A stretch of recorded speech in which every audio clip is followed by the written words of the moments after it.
Well, hello everybody. This is the last episode of Miss Kinne Bakes for this school year, and I'm ending it with a recipe that one of my students gave me.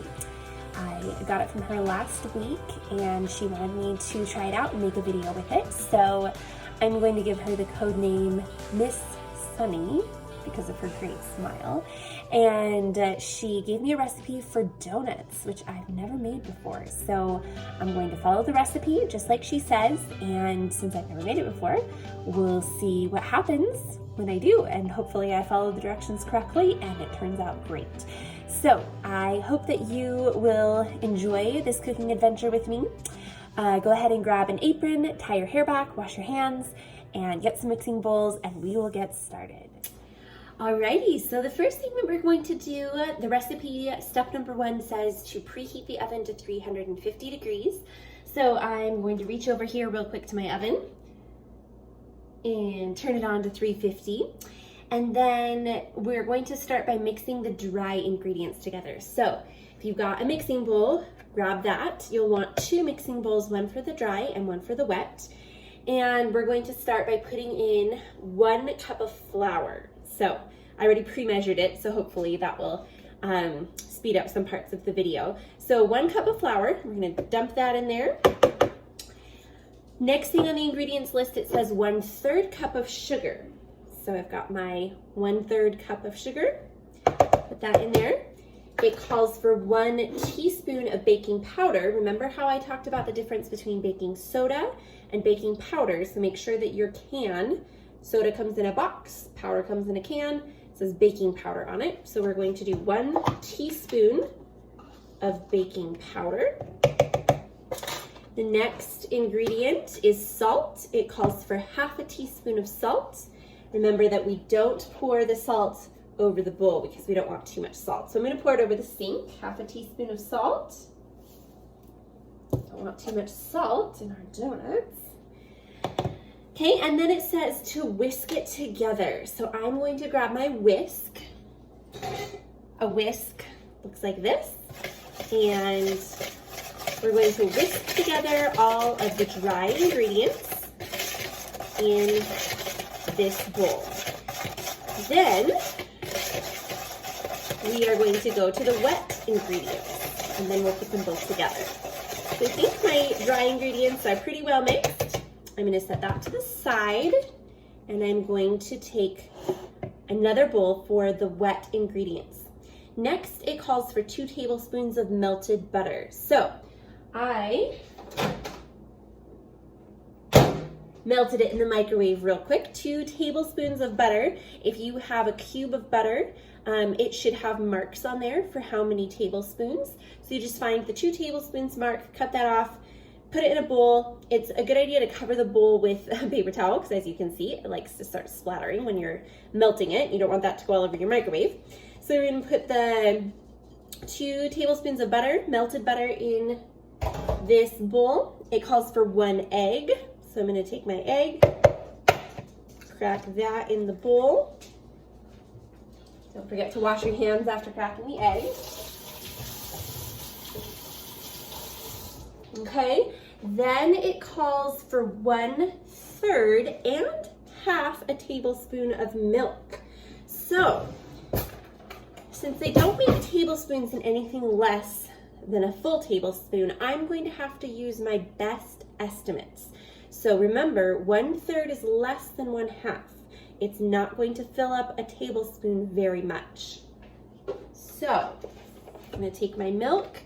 I'm just going to barely pour a little bit in for 1/3. Then I'm going to barely fill it up again, so it's approximately about halfway for 1/2 tablespoon of milk.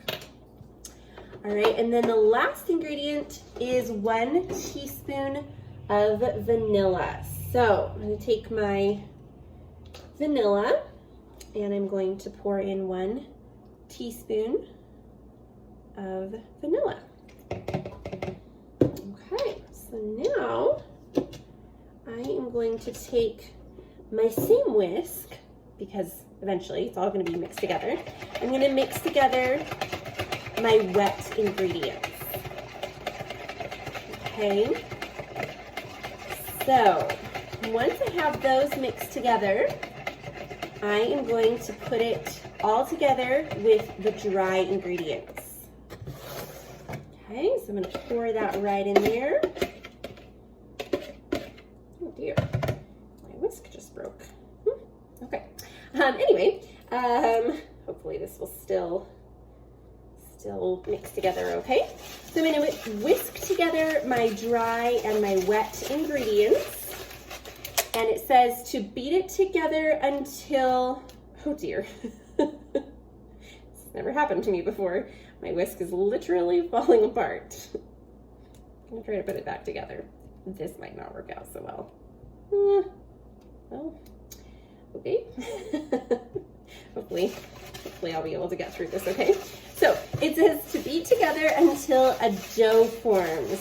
So I'm beating it together. I might have to use my hands here pretty quick to kind of form it together because it's getting kind of crumbly. So I might have to just kind of mold it with my hands a little bit to make it stick together. In fact, actually, I might use just a little bit more milk. And just a little bit because we don't want it to be too wet. It's hard when you estimate on the milk. Might not have been quite enough. So it's okay to maybe add a little bit more liquid in there to get it to the right consistency. So now I'm going to use my hands. I did wash them, so this should be okay. To bring the dough together. And if you can see right now, I'm forming it into more of a dough. Okay. I'm trying to get all of this to stick together in one nice little lump of a dough. I think I've mostly got it there. All right. Now the recipe didn't say what kind of pan to use, but I'm guessing that a regular cookie sheet should work okay. And I'm not sure, it also didn't say if it was supposed to be sprayed or not, but usually just to be on the safe side so it doesn't stick to the pan, a little spray never hurt anyone. So I'm just gonna use some cooking spray to keep it from sticking to the pan. And now I've got my dough in a little lump. I'm thinking this would probably make one really giant donut. So I'm going to split it into 2 pieces. And I'm going to start forming it into the shape of a donut. So make a little hole in the middle.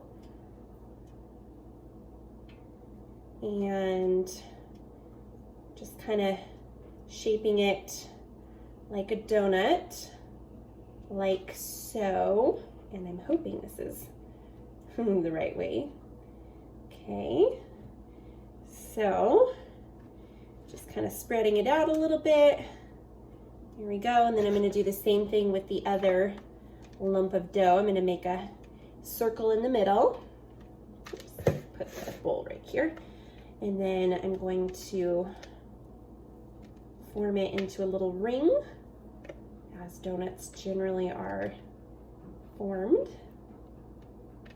Put that on the pan.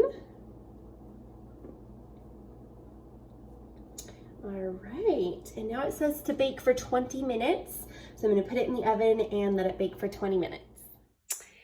Alrighty, so here are my donuts on the pan. I'm going to stick them in the oven. Don't forget to use a pot holder or an oven mitt to grab the pan and put it in the oven. And we're going to set the timer for 20 minutes. All right, I'll meet you back here in 20 minutes to see how it turned out. So my timer just went off for the donuts, so I'm gonna open it up and see how they look. They look like they've been baking fairly well, and I'm noticing that the bottom of one of them is getting a little bit brown, so I will want to take that out of the oven and kind of of reminds me a little bit of scones. If you've ever had a scone before, the texture kind of reminds me of that. So it's a baked type of donut. Don't forget to turn the oven off. And then it did say to let it cool for 3 to 5 minutes before eating it. So I'm gonna let it sit, then I'm gonna try it out. Okay, it is time to test out the donut. So because it reminds me of a scone, I decided that I was going to put some butter and jam on it like I do with my scone. So I cut it in half. It is rather crumbly, so it is now in multiple parts. No worries. I'm just gonna butter a little piece of it here. And then my student, Miss Sunny, also made some homemade strawberry jam and brought it to me when she gave me the recipe. So I'm going to add that to my little piece of the donut. I'm gonna try it out. Hopefully it doesn't all fall apart before it gets to my mouth. Okay, okay, this is quite interesting. All right.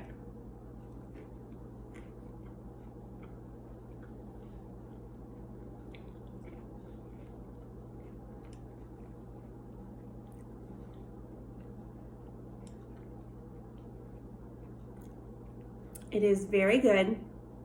It does remind me a lot of a scone. So a good name for this might be a scone donut. And I just found out from Miss Sunny that it was supposed to be 1/3 cup of milk and 1/2 tablespoon of milk. That might have made them not quite so crumbly.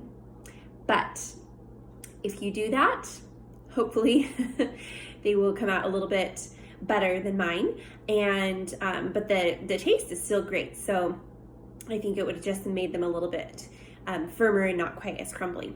But you can do this version too if you want a scone donut, and I'm sure you'll enjoy it. So this was an adventure. I love trying out a new recipe that I'd never done before. So if you have a recipe that you want me to try out, by all means, please send it my way, and I would love to do a cooking video of it. Thank you for watching Miss Kinne Cooks and Bakes, and maybe this summer I'll come up with some new videos. We'll see. Have a great day.